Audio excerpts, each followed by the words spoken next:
Hey guys, how you doing? Alright, it's me, Reggie. I'm glad to be back here again this week. So for today, I'm actually gonna do something a little bit different from what I normally would. So I figured for today, rather than doing a full thing from scratch, I figured I'd do something that's a little more polished than I normally would. So I figured, since most of you guys know I tend to work a lot with colored pencils, I figured I'd do something where I can show you my work process and how I normally would shade if I actually use them. So I figured what I'd do for this example, I'll do one of Farmer Jim, from Luigi's Vader Blew Up. And I think I'll use that as an example. So to kind of start off, normally what I do whenever I'm actually coloring anything in with colored pencils, usually I start with a very light layer of my base colors. So usually a lot of times whenever I'm shading, I usually use three colors. I normally use one color for my base colors, one I normally use for my highlights, and one I use for my shadows. But here I'm gonna use this base color as a neutral color. I'm gonna use this orange like color, kind of lightly color in his skin.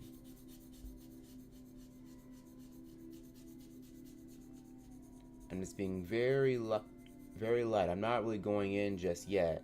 Now I still am leaving in areas. I'm gonna leave just white right here. Like for example, I leave some highlights here. I'm gonna leave some highlights here. And I'm probably gonna have a few bits here and here, as well. But everything else, I'm just gonna color with a nice, even shade, of that orange. Cause I feel like in doing so this way, you're able to really lay down a nice layer of cover. Also, here you can kind of mapping out what you want to do as far as actually shadows go. So I'm just gonna go around his ear here too. Same for here as well for his hair. Also going very light, using a very light brown here.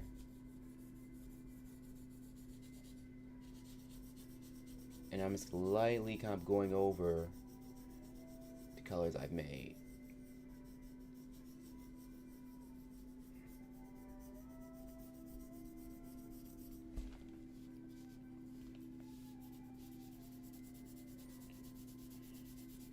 Now for the edges, I'm not gonna color those fully in just yet. I actually got something special planned for those later on too.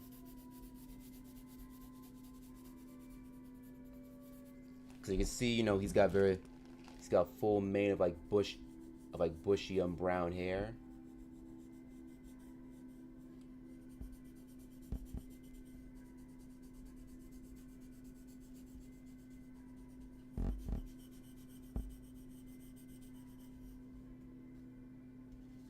I know he has a hat too.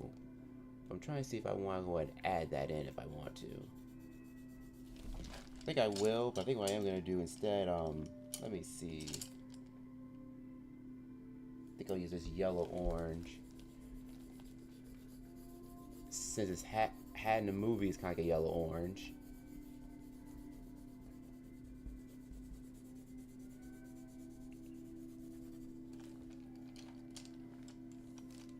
Alright, good. Hey, Shay, I'm glad you dropped in. Glad to see you again. What I'm going to do for Joanna. Oh, that's great. Yeah, I can't wait to see what's done. Yeah, I've been catching some of your newer stuff that you posted as of late. It's been looking really good. So, although it tends to vary depending on what I do, a lot of times once I lay down my base colors, next thing I normally do is I start laying down my shadows. And so what I normally do is I try to start with the darker layers first.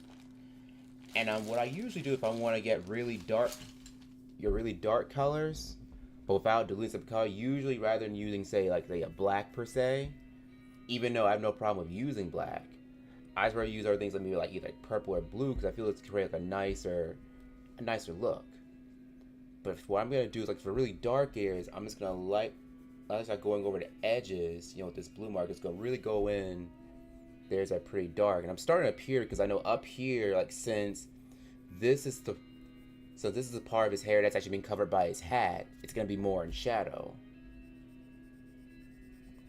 And so I'm just gonna just gradually kind of go in. I can see as I'm going towards the edges, I'm using a lot more pressure I'm using less pressure, I go further out. Same here, I'm going to the near the edge, using less pressure towards the edge, just going my way out. Because here I am kind of going for more of like a sweat painterly look.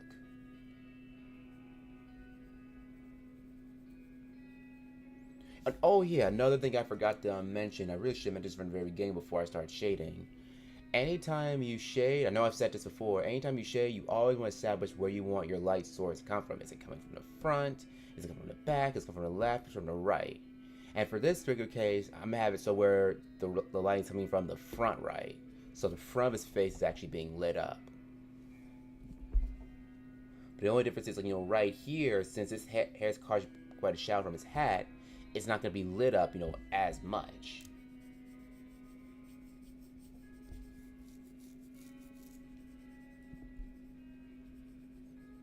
So you can see I'm just kind of going edges too, and you know, as I'm kind of going like, and you can see as I'm going further towards the light, I'm using less and less pressure.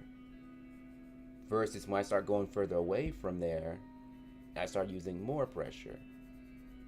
And also, as you can see, as I'm shading, like I'm kind of I'm not just shading just the shape of the beard itself. I'm also well, yeah, I'm just going with the shape, but also I'm kind of crowning the fact that since it's hair, it's gonna have a lot of strands. And normally, I could probably kept this fairly smooth and would have been no harm, no foul.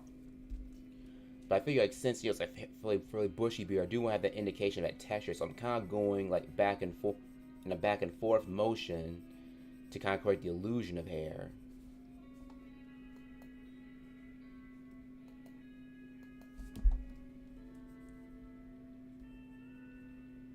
So let me go underneath here since he's got a lip.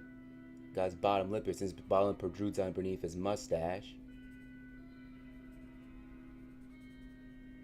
And also, as you can see, you know, as I'm shading, I'm using the more the side of my pencil rather than it's going at the tip. Yeah, I figure if you use the side, you can actually get a lot more coverage. You're more likely to get a lot more smoother layers if you shade on the side rather than the tip. And also, if you do it at the tip, while you can do it that way, it's gonna take a lot longer, and you're not necessarily and you're gonna get less of a consistent layer. Yeah, it always helps to kind of let the side pencil glide across it versus just, you know, like hitting it from the top. And plus, you know, the lead runs down a lot quicker if you just hit it from the top rather than doing it from the side.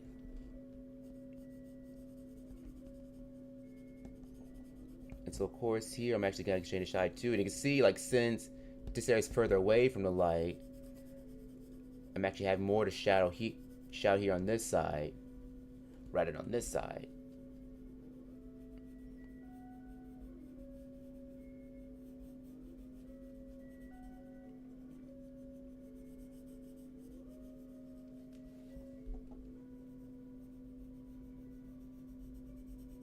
And so you can see on the bottom here, so I'm using a little less pressure here. Like, since series I'm using a lot less of the blue here.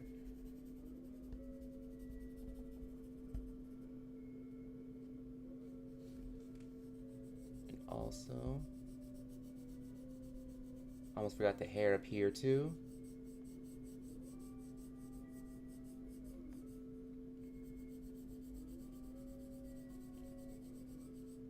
Let me get his hair at the top. And also, let me get the side. Let me get his eyebrows as well. Especially this one right here, since this is almost completely in shadow.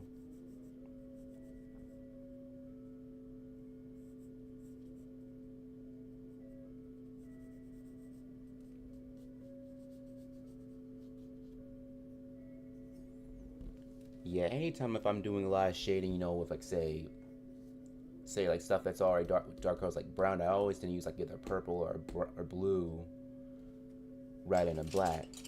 Because I think I've mentioned before in some other streams, the reason why I don't really use black that often, because and there are some professional artists that actually advise against using black, because part of the reason when you use black against bright colors for shading is that while it will provide, you know, like shadows and it's provide a gradient, the problem is it can tend to desaturate your colors, especially if you use like say like a bright color like red. So what I would recommend is that instead of using black, use more like a complementary color to really do your shade, doing it as like bright colors like either red or orange. Although I feel like you can get away with using black if using colors that are already pretty dark. If I was using it against blue or I was using it against purple, because these are already like dark colors to begin with. Versus, if I were to do, let's say, something like using a black over yellow, you could get shadows, but it'll be very green, should be very murky. Now, unless that's the intent that you want to go with, you want to create some murky looking colors, no harm, no foul. But it is something to kind of keep in mind when you're deciding what colors you want to use. Alright, so what I'm going to do next, now I'm just going to use my actual brown here. And I'm just going to actually go over our shadow. Actually, you know what? I completely forgot to fit color in parts of the parts of his face right here. So let me see, where's the pencil I had? Okay, here we go. So what I'm gonna do first, like, I'm gonna use this brown here. I'm just gonna start on the edge that's completely in shadow. I'm gonna go just over kind of where just above his eyelid, between his eyelid and eyebrow.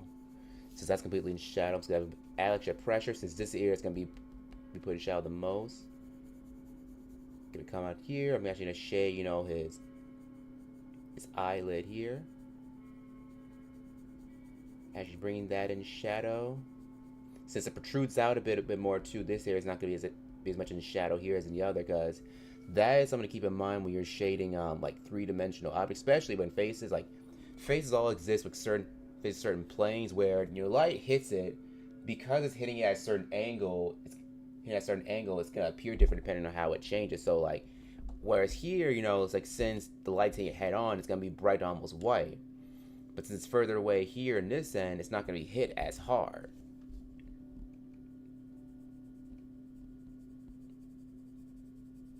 So let me go down to this cheek.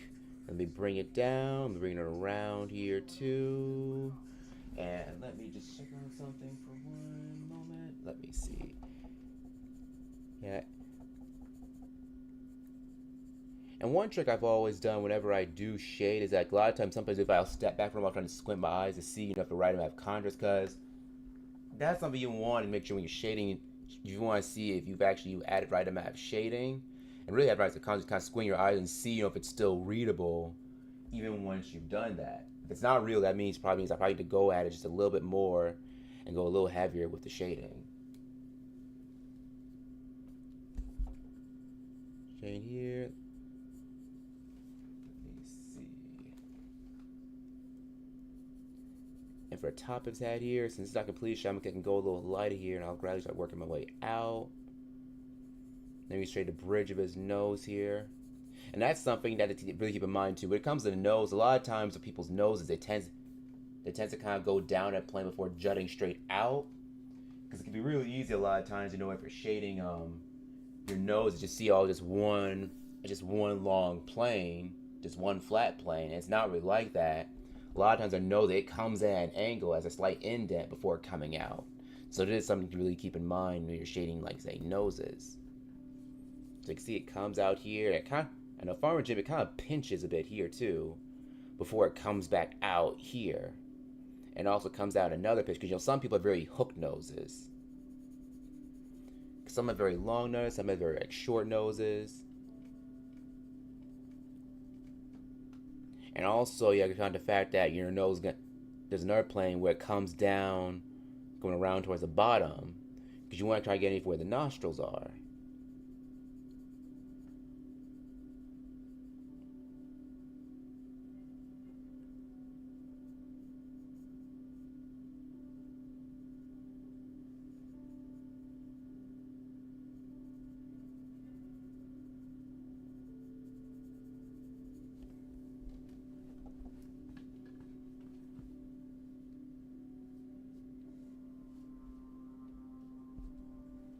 Also, while we're at it, let's go and start shading, our part underneath our eyelid and eyebrows.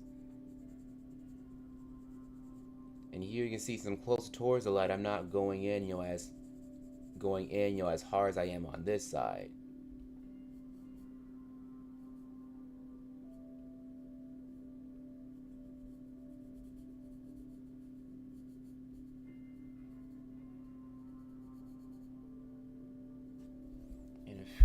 make sure see how big the lines are. You know what I'm saying? It's kind of making sure, you know, his proportions look alright. I might have made his, I think when I sketched this, I might have made his eye probably a bit too small. At least his eyelid. So let me see if I can actually like break, so I can correct that just for a bit.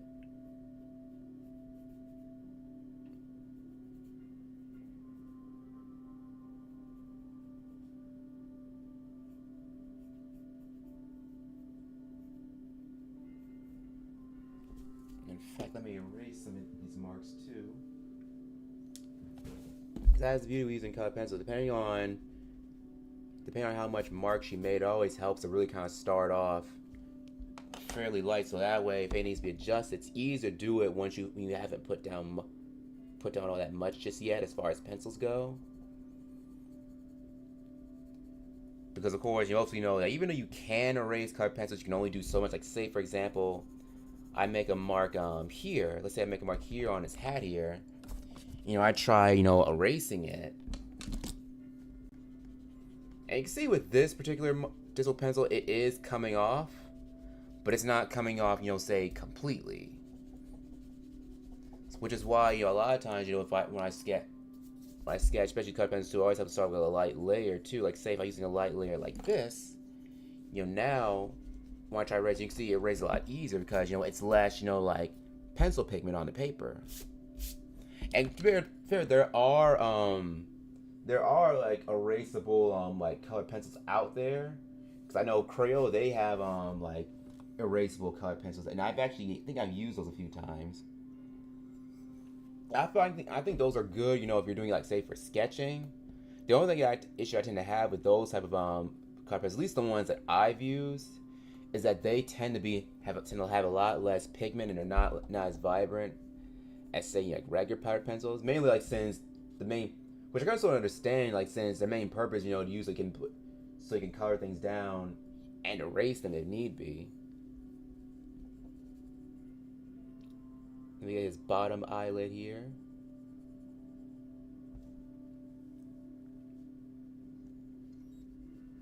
Let me get part between his nostrils and his cheekbones here.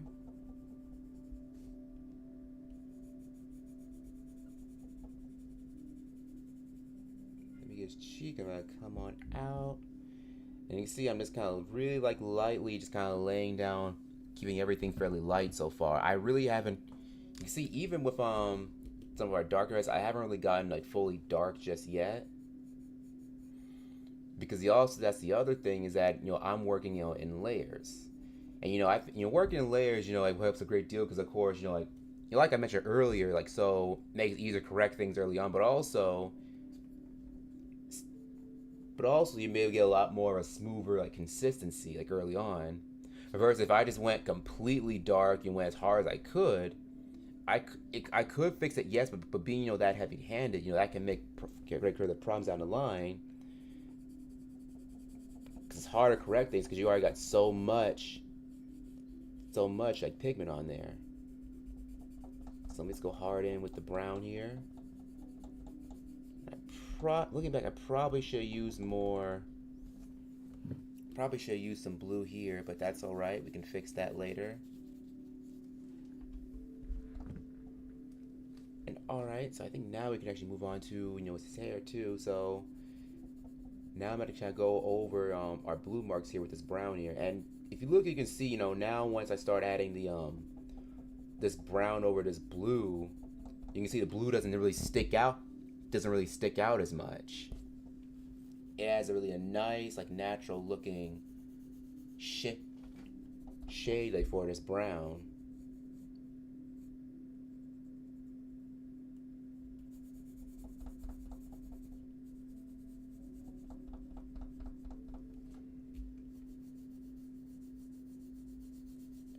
And I'm just going over, and I'm just lightly kind of going over, and going over our blue marks here. And also you can see I'm kind of going against the shape of, you know, his beard, because that's something to keep in mind if you're wanting to get that texture and making sure hair looks natural. You want to make sure you're going with the shape of the figure you're actually drawing. And, you know, since this beard is very round and kind of fluffy, I want to make sure all my marks I make are actually going with the curves. Like you see how it goes against this, how his beard curves around here. I want to make sure whenever I'm putting adding illusion of hair, I want to make sure those are going in with the curve, you know, of his beard.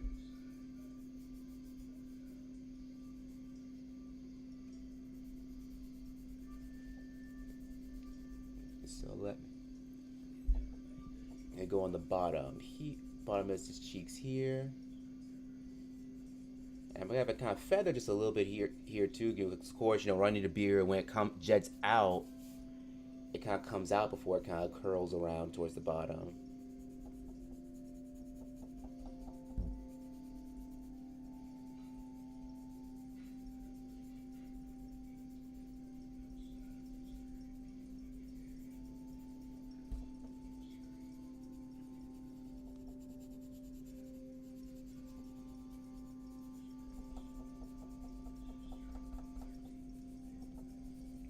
Going over to more.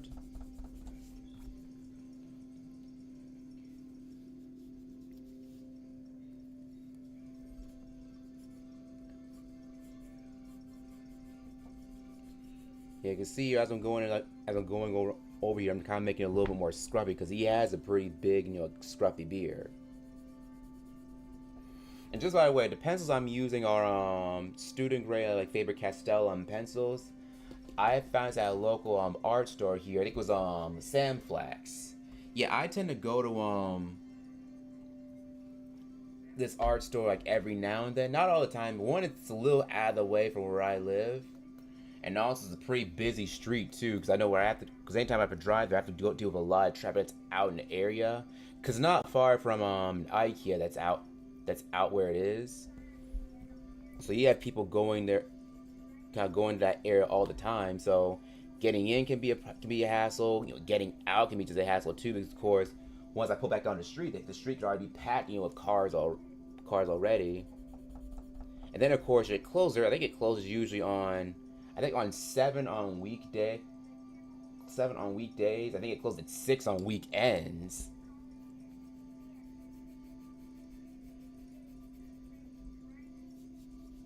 But every now and then they got some pretty good stuff. In fact, probably a lot of the more expensive stuff I've bought, and probably the more like niche stuff that I found like through there. Yeah, see, I'm kind of doing the same thing over here. I'm just kind of going with the shape, you know, of his beard here.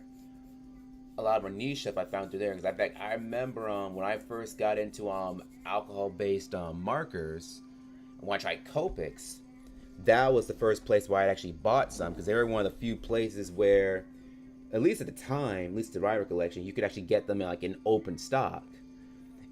You get them in open stock, and of course, you know, a lot of other places, if you try to find Copics, you pretty much gotta get like a full set.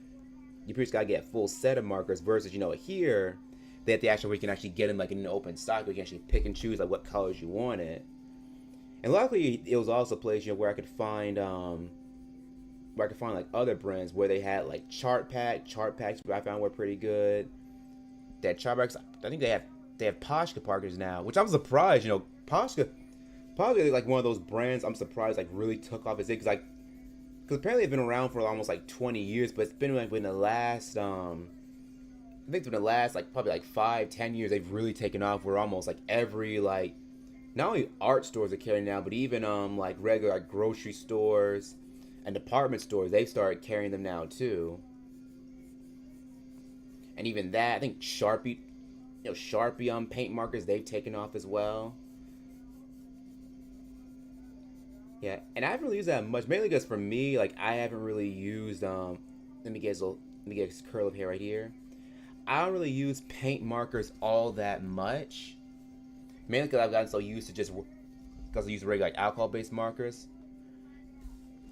But sometimes when I do, I tend to use them like say for highlights, if I want to add extra effect. Like say for example, when I did those Rockstar Simpson ones I did a while back.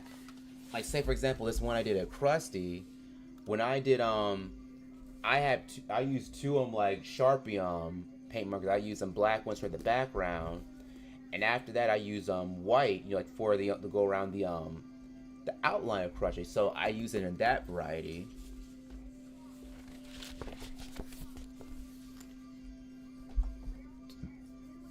So let me go over the curl. So let me just kind of go over a little bit more here too. And you see his hair kind of comes down on this little lip here.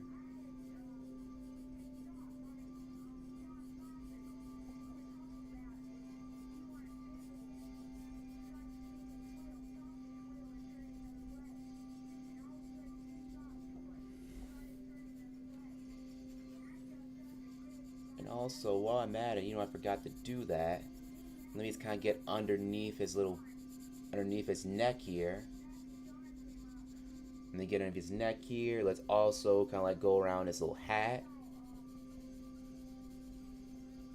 I'm going fairly light up to the top of his hat. I'm getting light as I go further towards the bottom, because one thing I am planning on doing later on is I figure I'm probably have the other colors on the background behind him, probably make a light blue.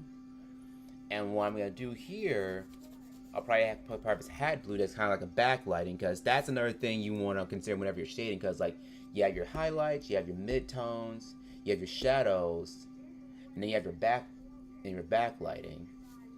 And usually like having that can actually add a lot of dimension when shading things and more to have like a 3D effect.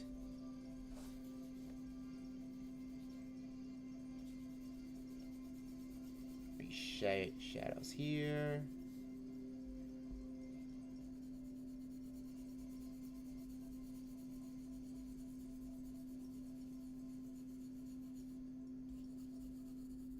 Alright, so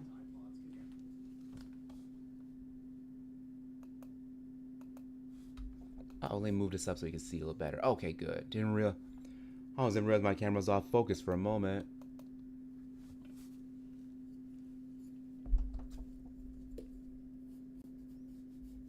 And while I'm at it, let me just kind of start even though I normally don't do this, let me kind of fine tune some of these details that I got a farmer gem here.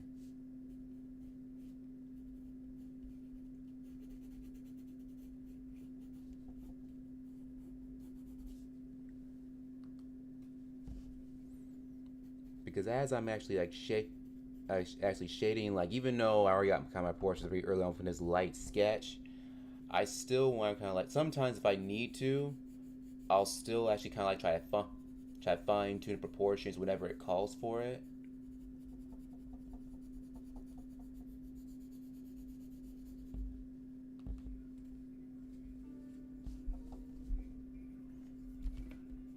Because sometimes certain things that'll pop out, you may not see it like right away, but all of a sudden it'll pop out like probably like late in the game. That's why it helps like a lot of times, if you're actually doing shit, if you're working on a piece that's gonna take a lot of time, it really does help to like really kind of like step away from it from a few minutes, maybe step away from maybe like 5 or 10 minutes, so that way you can kind of distance yourself from the piece, so that way you're not too attached to it. Then when you come back to like all of a sudden like whatever like flaws or things that you probably didn't notice before, all of a sudden they're a lot more obvious now, because now you didn't spend so much time on it. You didn't spend so much time looking at it for a long period of time.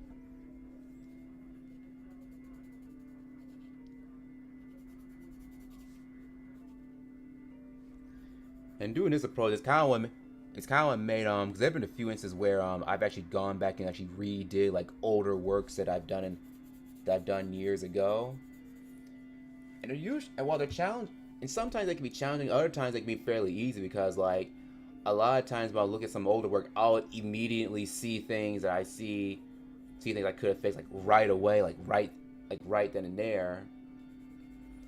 And it helps you, like, since these are probably maybe like art pieces I haven't really looked at in years, but then when I look at it, I was like, oh wow, I could have done that better, or I could have actually went heavier contrast on this. I could have added more color to this area. All right, that looks pretty good. And also, let me get his lip. So his lip's kind of like kind of a light, like reddish pink color. So I'm gonna use like this scarlet red for his lips here.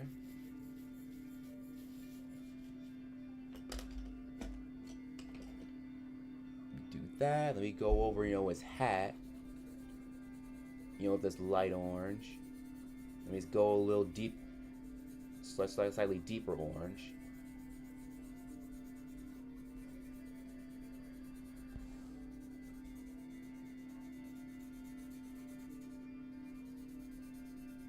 I'm just gonna go a little more orangey on the edge.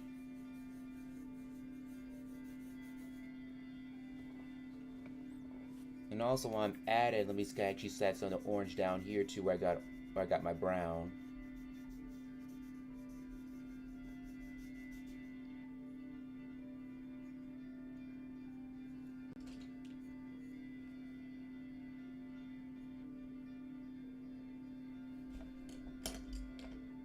And since while I'm at it, let me actually think what I'll probably do is use some of this red to kind of add some extra shadow. So I'm gonna use some of this red here to kind of shade it around the face.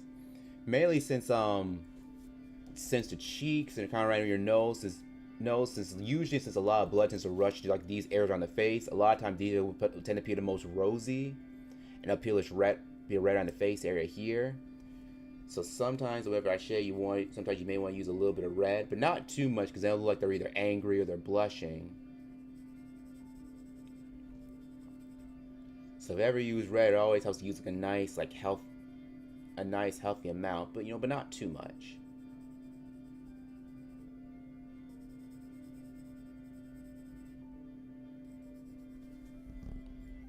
And in fact, what I'm gonna do next.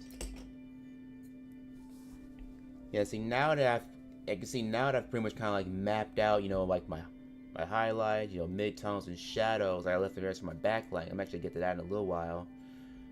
And actually, you know what? I think what I'll go ahead and do, I think I'll actually do the backlight now, so you know what I'm kind of talking about. So far, right now, I'm gonna go ahead and color in the area around him, kind of like a light blue.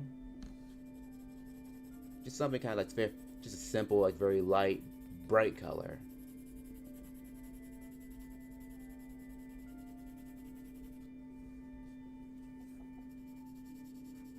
Also do it as the side well. And also a lot of times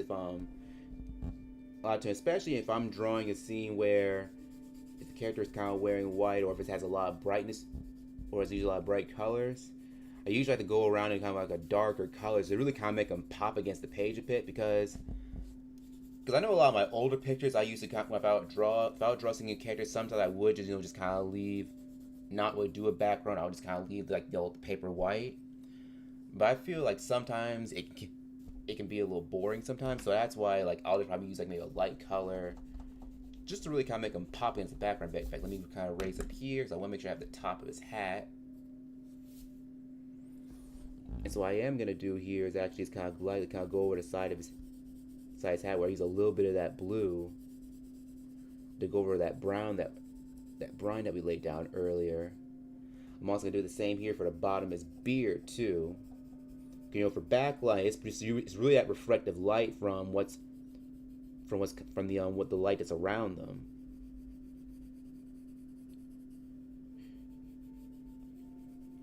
Because that's something I remember. Light's very reflective. It can hit certain things, but it can bounce off other objects too. But sometimes, if the backlight's a little too strong, then of course you can always go back over, with your shadow color. Like, see, I'm going to go back over this again, so where it's not as strong as it was, I just had it just now.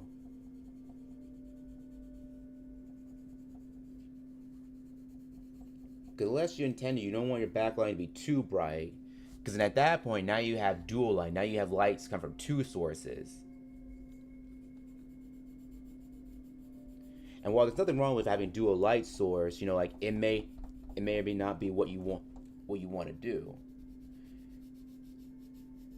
Because when it comes to actually doing shadows, you want to make sure, like when you're shadowing, everything you're doing is very deliberate, rather than accidental. And if it is accidental, you want to be sure you can take deliberate decisions in order to really fix them, or just roll with them. Because sometimes if you're drawing or painting, you may make mistakes that you just won't really be able to really cover up or fix. So sometimes you just gotta find a way to roll with them, and sometimes that's what you gotta do.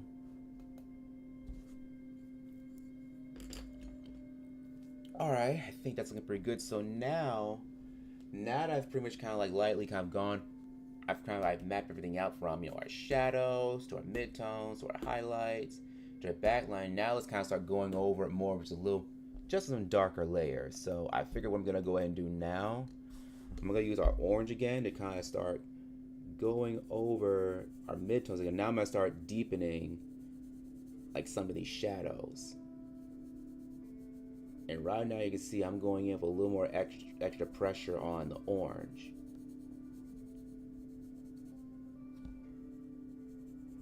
And a lot of times what I do is like, I'm kind of the same thing where I'm kind of starting near the edge where the darker shadows first. I'm going over those shadows. I'm actually fanning further out as I go in towards the lighter areas. I think it helps if you have a good amount of consistency when shading. Like if you're using heavy pressure in one area, heavy pressure is one color, you want to do the same for another color. And using like little pressure in another area, use little pressure with another color. So in that way you can keep everything looking fairly consistent, keep everything looking fairly neat, and tidy.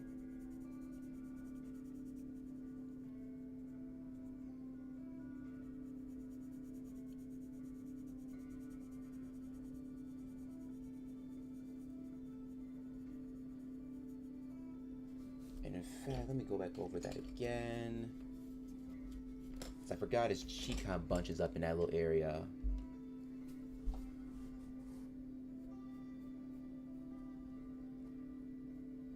A lot of times with the iris, with the eyelids underneath the eye and the lower eye, sometimes they'll kind of bunch up on the cheek down here. And sometimes there'll be a little shadow that kind of peeks out from underneath here as well.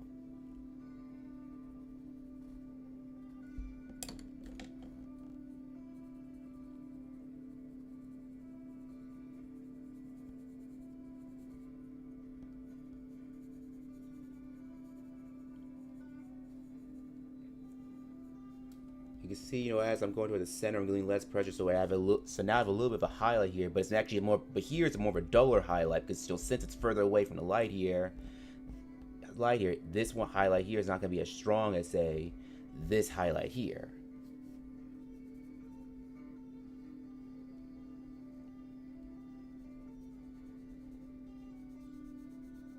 So let me go down the bridge of his nose. Let's get his little nostrils.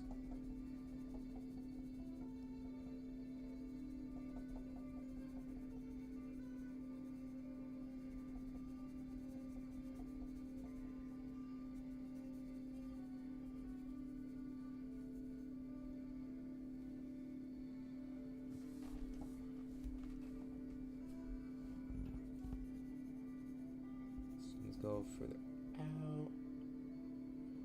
And see, this is kind of a highlight here. Let's try to keep this white, but it does.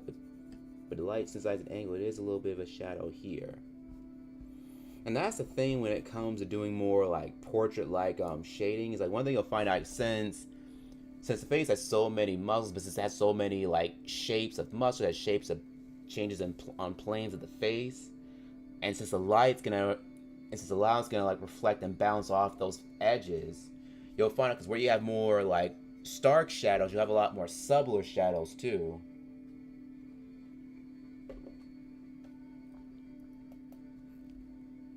And sometimes it's the subtler shadows you gotta look out for as well.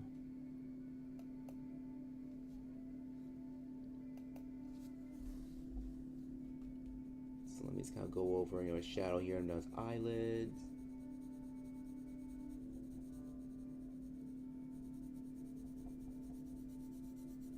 He's kind of darkening his forehead. In fact, let me get the bottom lip. The bottom lip here. Since this part is probably the shadow because the hair is resting on here.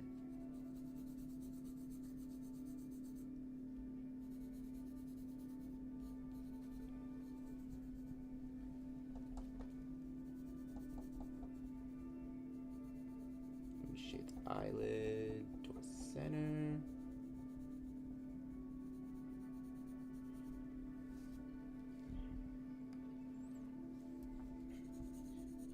And even though I'm adding less pressure, I'm not adding too much. I'm just being very gradual as I'm actually laying down my colors.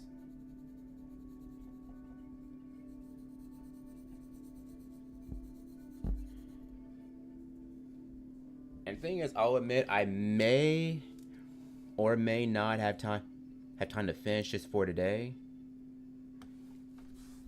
And if I don't, I'll probably actually like finish it up. Maybe finish up probably maybe tomorrow. Hope if that's the case, hopefully I will be able to do that because I know tomorrow, luckily tomorrow I don't have as much I have to do like for tomorrow since I'll be off from work. It'll be like kind of my first like off day on the weekend in a long time. But also I kind of want to get this done this week because this is actually something well, on one hand I want to do is kind of show you how I approach doing colored pencils, but also I kind of want to make this is also something I want to make for for Chattanooga Comic Con this upcoming weekend because one of the guests going to be there is Fred Tatasciore, a really popular voice actor, but also he voices Farmer Jim like in the movie The Day Earth Blew Up. So this thing something I'm probably actually bringing to him to actually sign at the actual event. I'm hoping he'll recognize it because I do know he does a lot of characters. Because I know, for those who don't know Fred Tatasciore, like he's done a lot. He's normally done for doing a lot of stuff, with Marvel. Because he does the Hulk, he does Volstagg, and he does the Beast.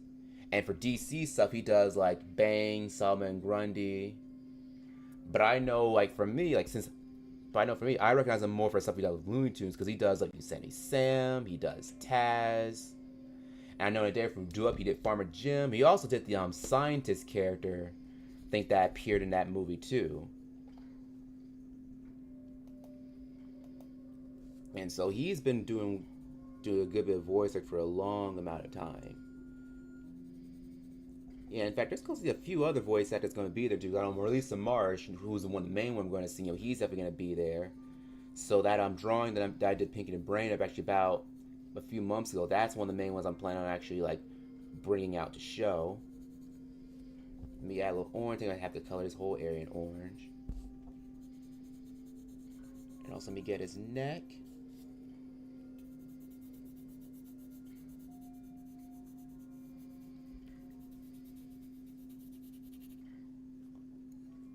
There we go, that looks pretty good.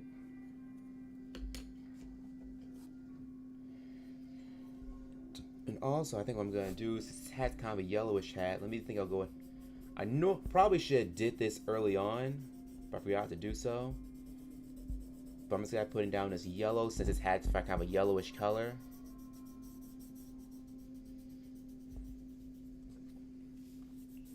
Certain times, like for certain colors, like I'll use like certain say really bright colors, kind of blending it together. Like sometimes I use like a white or a yellow or say like a peach to kind of blend everything together. And granted, I could have started this thing with a peach, since Faces has a very peach-like complexion to begin with. But I really want to kind of lay down, my values, lay down my shadows first before I start, like going over everything, in peach. So I'm going to use yellow here. I think I'll use a little bit of yellow on, his face as well, like since he has kind of very sunny kind of demeanor. And also, since he's probably being illuminated by sunlight, since sunlight has a very like yellowish tint to it. That's what I'm going to do. And I think I'll use it on, his hair as well. I'm only going to use in the areas that are actually, currently highlighted. So I'm not going to do over the whole thing. You can see I'm also being very light. Because since I still have a little of that blue coming out, I don't want, the yellow mixed into that blue and kind of create and give like a greenish look to it. Because that's the thing, like some colors, if you add too much, it can really like kind of take over the whole thing. And yep, there the earth blew up. And yeah, this, let me see, let me step back for a moment.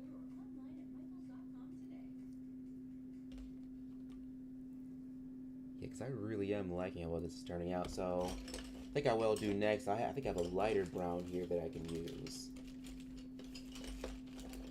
I just had it a moment ago. Where is it? Did I lose it? Oh yeah, here it is, right here. Like a burnt sienna, there we go. So for this burnt sienna, I'm just gonna kind of go over the our brown. our brown laid down here. Again, burnt sienna. It's a really nice warm brown. It's not a dark brown. And that's one thing I like to do because like even once I've used my colors like for my really bright colors and really dark colors, it helps to have some colors that kind of in between that really have those midtones to really kind of even everything out and smooth everything out as well. It really helps to have that. So you can see I'm just kind of going over our shadows, and it's really just evening everything out.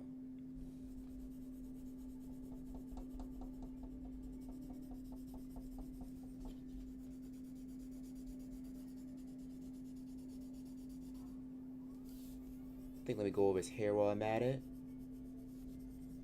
In fact, let me look at my reference photo, because I do have like a little reference photo that I'm actually working from, just to make sure everything is looks good and looks in order. In fact, I think I'll use that bird sienna like for his shadow here. Since that hair was kind of going over his forehead, this is gonna have a more of a stark, more of a harder shadow compared to like other parts of his face, because you got some hard shadows and you got more softer shadows. Then I use kind of go over, the shadows side of his face here. Let's go down.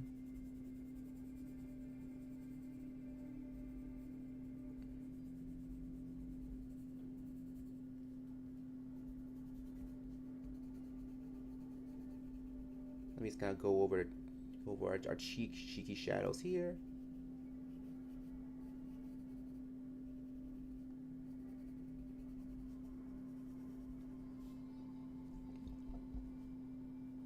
Let me use that burst here. Kind of go over the bridges of his nose.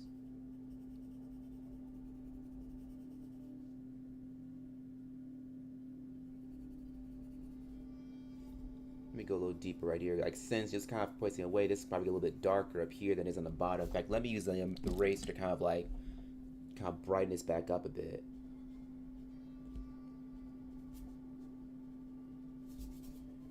Also that's why when it comes to doing color pencils, it helps to have a eraser on hand. So catch something early on. If you don't make too much of a light layer, it's easy to erase and fix.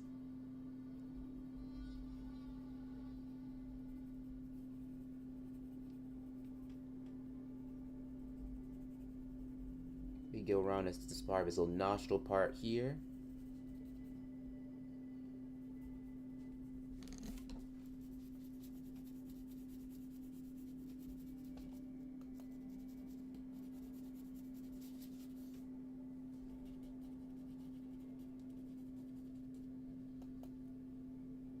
Yeah, so I am really loving how this has been coming along.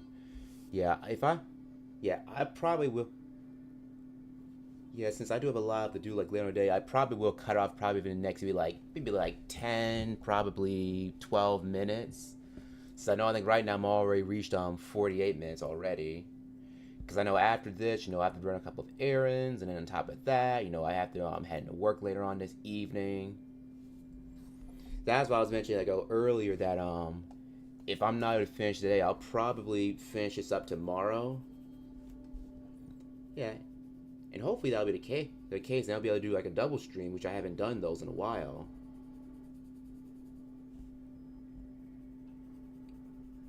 And then of course, after and of course, after Sunday, like of course I have to go for work.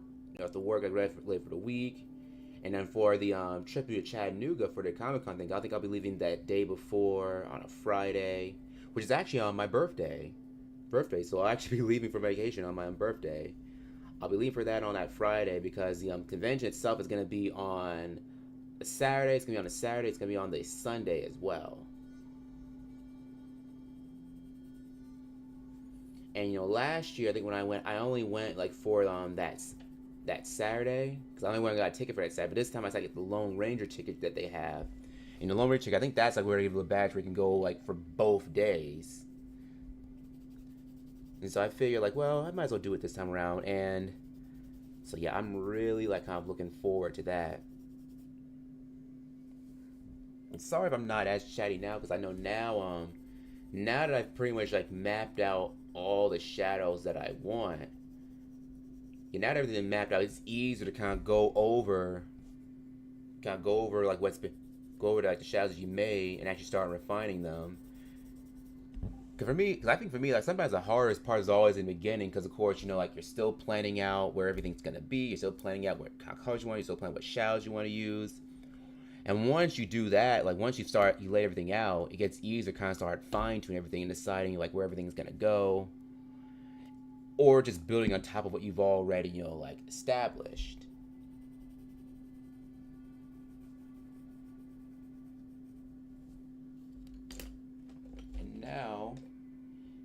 And now, I think what we'll probably go and do now. I'm surprised I didn't do it earlier. I think I am going to use this black. One, I'm just gonna color in his eyes. So I'm just gonna color in entire pupils in black because his pupils are in black. Let me get the bottom of his eye, bottom of his top eyelid. A lot of times the eyelids, especially since that's where eyelashes are, they tend to be very black. So I'm gonna color those in black. I'm gonna do the same for his eyelids here.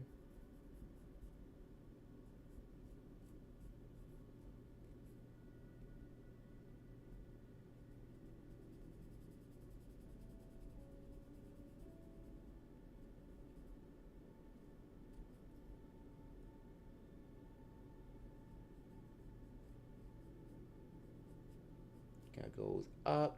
For some reason, eyelids for me are always the trickiest thing to kind of get right, because we look at how they look at portraits of real folks. When we look at how eyelids work, a lot of times they'll tend to go up, down, and around. You gotta remember, an eyeball is nearly an actual ball, so any of the muscles and skins, they're gonna go around like that shape. This is why I think it does help, even if you're doing realistic, if you're doing cartoons, even if you're doing anime.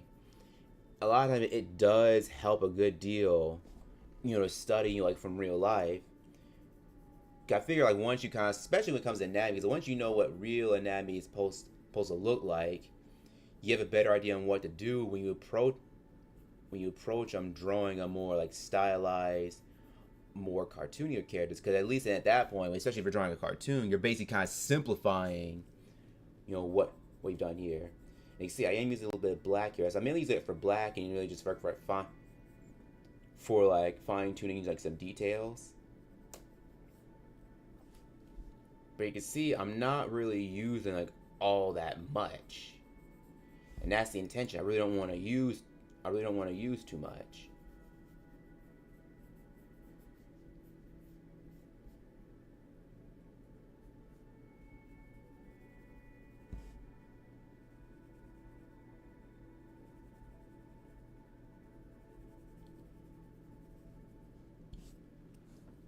Yeah, if I use black, kind of go on the side of his hat. Yeah, I'm just using really small, like subtle amounts. Because really, that's what you want.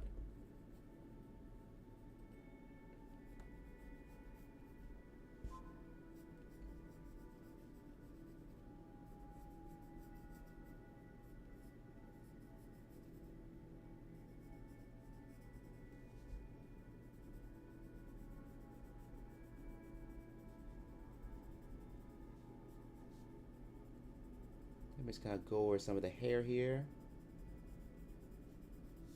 Just gonna really make his hair seem really nice and bushy.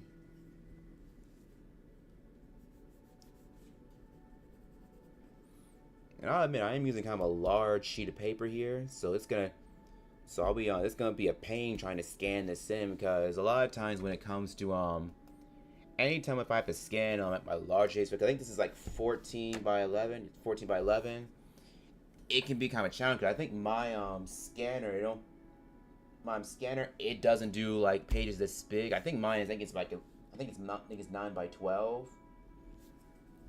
So it is a little on the smaller side. So a lot of times I end up having to kind of do really like maybe like 2 or 3 scans where I have to kind of rearrange it. And then and between using like those 2 or 3 scans, like I'll probably use either Photoshop or MS Paint, where I'll just kind of like edit those 2 pictures together so I can have the whole thing as it is. You know, I need to do that. Let me get his little beard here.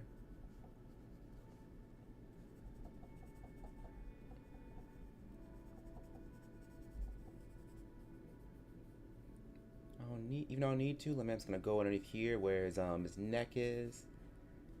But also, I'm just kind of outlining it too. Let me check on something for a brief moment. Hang on.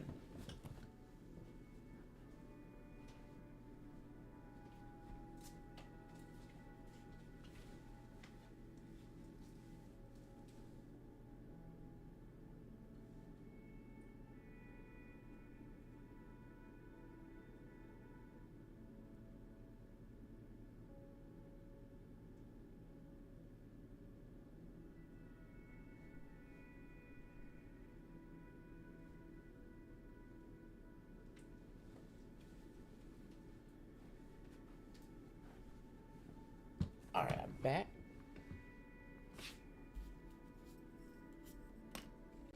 Alright, so now that I've done that, so now let's kind of go. I'm just gonna go back over with our brown again.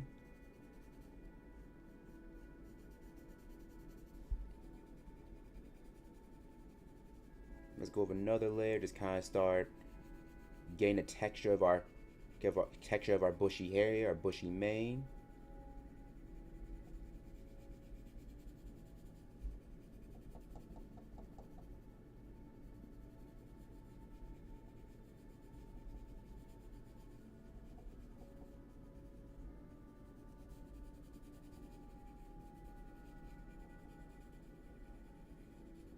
Let me go over some of our backlighting.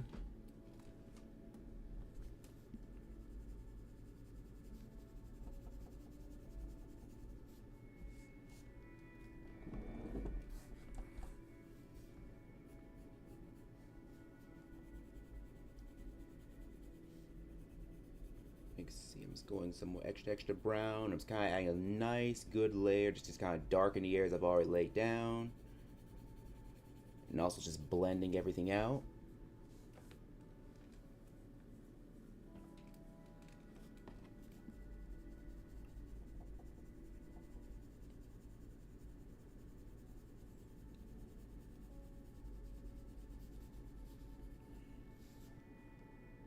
I was gonna do the when I did a sketch, I was kind of what that sketch and expression he had. I think on I think in the movie where Daffy acting crazy.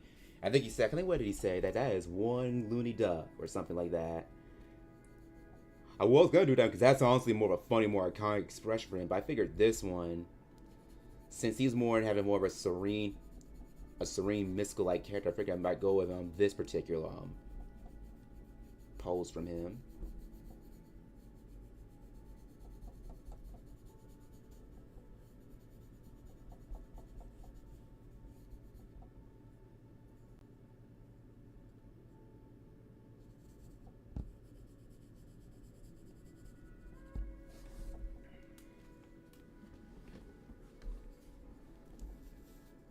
Yeah, because I think I do see myself probably doing more.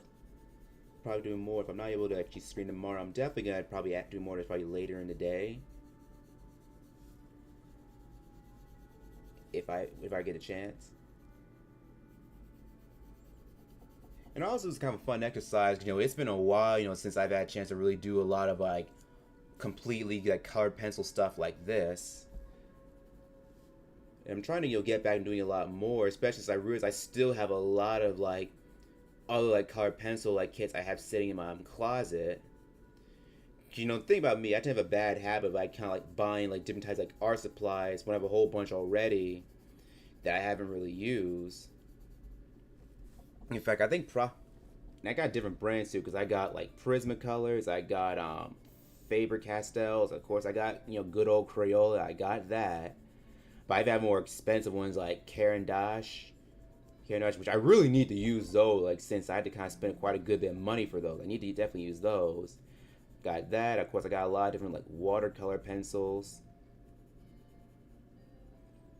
and so I try make sure like I actually go through the actual like pencils that I got, use the ones I have before start like splurging on the next ones. Because what happens, like, I'll probably go to some of these art stores and I'll see some stuff that I really like and see something that looks really good, or I'll see some stuff that's a really good bargain and I'll actually get it. Because as much as when I use whether like both like cheap and expensive art materials, I like tend to using more I guess for me I tend to like using more cheap ones, because I feel like for me whenever I use cheaper art materials, I'm sorry, like there's less of that pressure, you know, to make try to make something good. Because it's like when you get good art materials, you get good paper, there's always kind of that feels that pressure where like when you make something with it, it's got to be fantastic, it's got to be good, because you don't really feel like you're wasting it. And granted, in the long run, it's kind of a silly thing to think about, but I feel sometimes even cheaper ones, you have less of that pressure. You can just go at it. And plus, you know, the other thing is that one thing I always say is like, you know, when it comes to like getting into art, especially those that are beginners out there really trying to get into art, I always say that you don't necessarily have to have the biggest and best materials out there in order to make really good, you know, like art, you know, artwork. You can actually do it, you know, like with less materials. And he's kind of shading, you know, his lip.